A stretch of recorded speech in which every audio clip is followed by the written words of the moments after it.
দেখবেন আমাদের সমাজে কিন্তু আজীব এক জিনিস আছে, সেটা হলো অপপ্রচার। আপনি শুনবেন অমুক কেন্দ্রে হয়ে গেছে, সাহেব সিল মারতাছে কি, আপনি একদিকে চলে গেলেন। তখন কি রাজনীতিক কৌশল অনেক, কি যে কৌশল, আল্লাহ, আজীব এক কৌশল। এক্ষেত্রে কিন্তু সাবধান, মনে রাখবেন, আপনার ফেসবুক আছে মানে একটা পোস্ট করে দিবেন, মনে চাইছে আর লিখবেন না।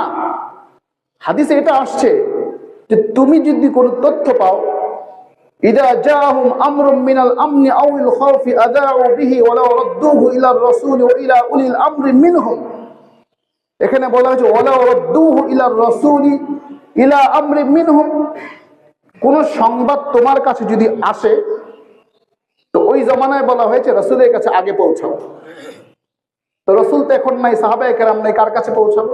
উলিল আমরি মিনহুম, তোমাদের মধ্য থেকে যারা দায়িত্বশীল, এখানকার যে দায়িত্বশীল উপজেলার নির্বাহী কর্মকর্তা মহোদয় আছেন, আরো ম্যাজিস্ট্রেটরা থাকবেন, আইন শৃঙ্খলা বাহিনীদের বিভিন্ন নাম্বার থাকবে, ওদেরকে অবগত করা। তারা যখন এটাকে অনুসন্ধান করবে এটা সত্য না মিথ্যা, তখন তারা একটা সিদ্ধান্ত নিতে পারবে, একটা ব্যবস্থা নিতে পারবে।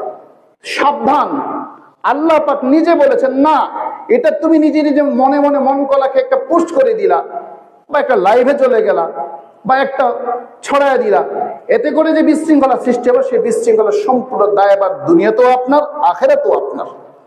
আল্লাহ